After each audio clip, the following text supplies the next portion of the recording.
Hello, my name is Amy Marsh. I am the Associate Chief Operating Officer for the Department of Workforce Development. At DWD, we work very closely with other state agencies and counselors really across the learning spectrum to ensure that quality resources are available to all counselors. I will share also that my background is as a school counselor in Indiana, and I have spent most of my career serving students in high schools around the Indianapolis area. So welcome to this short Moodle today about demand-driven counseling and what employers are seeking now and in the future. As Indiana counselors, we're very familiar with the Hoosier Hot 50. Those are occupations that DWD says are the highest in demand with good wages over a 2-year time frame.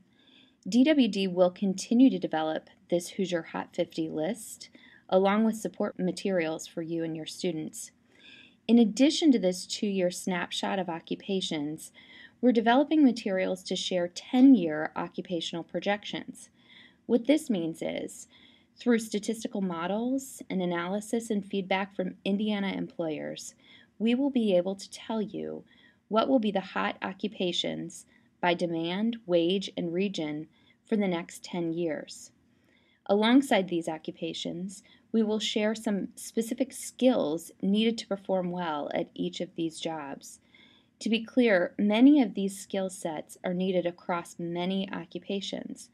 This allows individuals to advance throughout their career or perhaps apply these skills across a number of different jobs.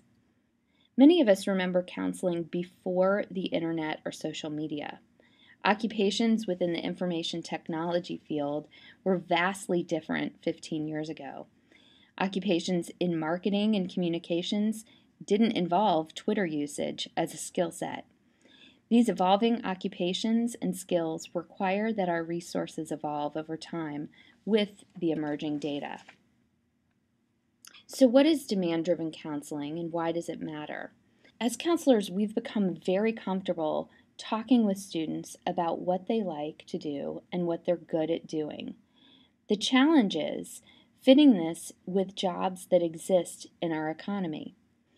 The addition of demand becomes part of what we enable students to understand about their post-secondary pursuits, allowing a student to move fluidly through a career. One great example of demand data that can impact the way we counsel students is this. In 2014, there were 1,194 job postings in cybersecurity in Marion County alone. This information can help to shape student choices. It's important to note sometimes skills can be the focus of demand conversations with students rather than specific occupations.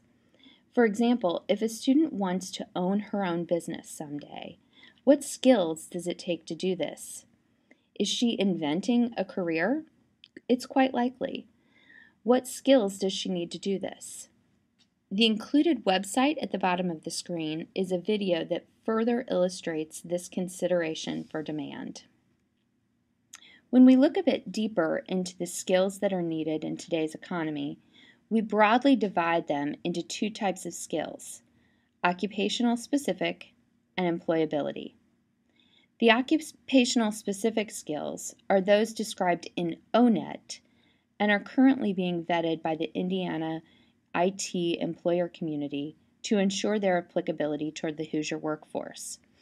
What you're seeing here is just a group of examples for the occupational skills necessary to be a computer programmer. The employability skills are the other type of skill that we broadly define, and these apply to all jobs, all occupations, universally, and these have been vetted by employers in all regions of the state of Indiana. This small subset of those skills is just an example of the employability skills that have been vetted by those Hoosiers. So what I'd like to do is go into quite a bit of detail about these employability skills, how were they developed, and what we hope to do with them in the future. To build these employability skills benchmarks, we started with all of the national models listed here, incorporating elements of each to enable the Indiana benchmarks to be compatible with each of these. Most of you are likely most familiar with the ASCA mindsets and behaviors, but I would encourage you to check out these other resources, the U.S. Department of Education's employability skills, as well as the Center for Employability Skills Outcomes and Workplace Essentials. This is the Texas model of employability skills. Once we compiled these skills and deduplicated and refined them, we met with Hoosier employers in every region of the state to solicit feedback. As you might imagine, employers were very happy to have a common language around these critical skills and were equally supportive of the discontinuation of the term soft skills, as soft implies these may be less valuable. So forgive my illustration of that here. It's very rudimentary, but I think we do want to move towards something that further defines what it is we're talking about, where soft is just a moving target. So the result of this vetting process narrowed down that list of different resources through the vetting from Hoosier employers to these 5 broad categories. Under each category, there are specific skills identified. So we're going to go into some depth here. The first of those is mindsets. This section was of particular interest to employers in the Bloomington area who appreciated the inclusion of mindsets. Self-management skills are those, I believe, we typically think of with employability skills. These are the ability to work independently and be productive. Learning strategies really cover a host of areas within these employability skills. Social skills are what you as counselors see every single day. And then workplace skills are a little bit more challenging to refine for students in the classroom. All of these together, and I'm going to scroll back just so we can look at them one more time. Mindsets, self-management skills, learning strategies, social skills, and workplace skills. They are all combined here and in the supporting documents in this Moodle and can be printed and replicated as often as you like. Again, these have been vetted by Hoosier employers, so we encourage you to use them when talking about readiness for the workplace. The greatest challenge is teaching and learning of these employability skills. And you'll forgive me for abbreviating this to E-skills at this point. DWD believes there are a host of schools incorporating these vital skills into the everyday language of students and teachers in collaboration with their local employer community. These are just a few examples of which we are currently aware. The commonality among each of these is the long-term nature of the demonstration of these skills.